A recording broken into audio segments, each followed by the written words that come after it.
They expected the witness to follow the script. By the time the courtroom lights flickered on that morning, the decision had already been made somewhere far from the judge's bench, in offices with glass walls, in private clubs, in phone calls that were never recorded. The trial was supposed to be a formality. The man on trial was Victor Hale, global investor, defense contractor, infrastructure magnate. His companies built roads, ports, and data centers across the United States and the United Kingdom. Governments trusted him. Politicians praised him. Banks never said no. Victor Hale did not lose cases, and Maya Thompson was not supposed to change that.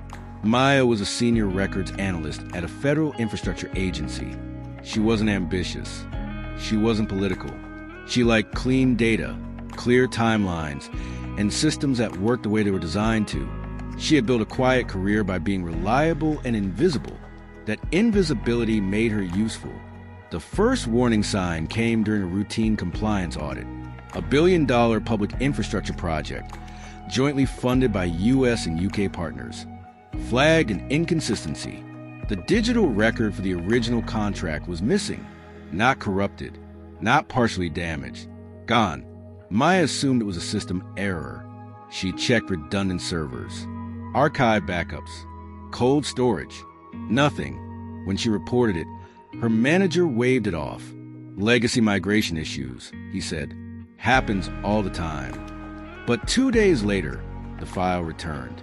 Same contract number, same submission date, different financials. The original budget had been quietly inflated, timelines adjusted, a small subcontractor's name removed and replaced with shell subsidiary tied directly to Victor Hale. Maya's stomach tightened. She opened her personal encrypted drive and pulled up a snapshot she had saved months earlier.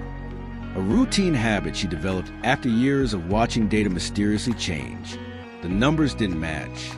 Someone hadn't lost a file. Someone had replaced it. That evening, Maya noticed a black SUV idling across from her apartment building. It didn't move when she entered. It didn't follow her when she left. It was simply there. The next day, an unmarked email arrived. Subject, good work. No body text. No signature. Then the calls began. Unknown numbers. Hang-ups. Silence. Her co-workers grew distant.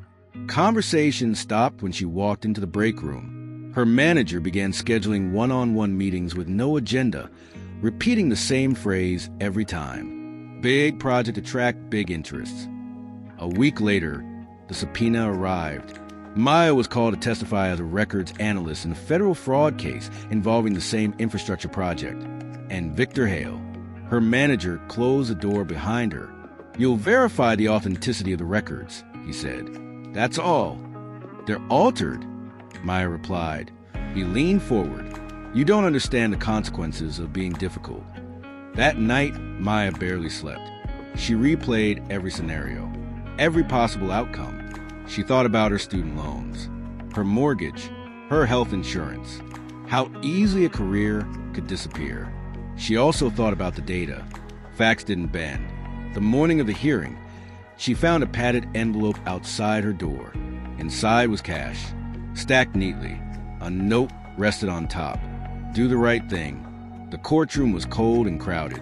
Victor Hale sat confidently beside a team of elite attorneys. He laughed softly, relaxed, as if attending a networking event rather than a criminal trial.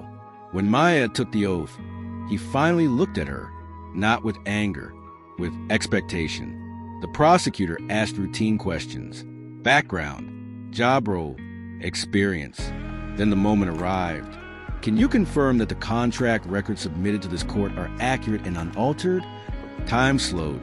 Maya felt the weight of every message, every warning, every unspoken threat. No, she said. The courtroom shifted.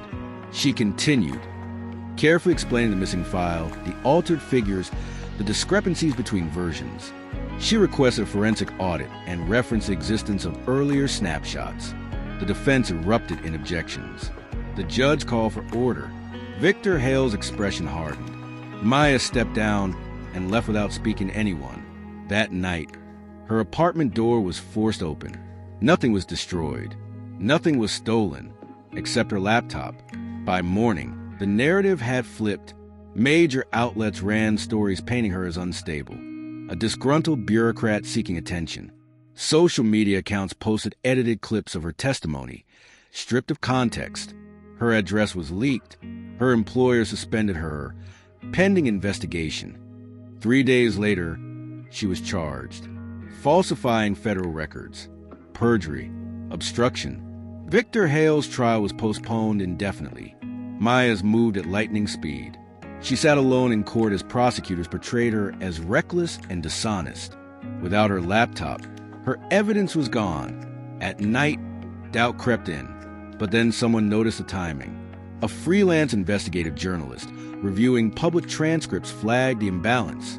Why was the whistleblower on trial while the accused walked free? He filed requests, asked questions, published carefully. Then the email arrived. No name, no explanation, just the original contract file, time-stamped, encrypted, verifiable. The story broke wide open. Oversight committees demanded answers.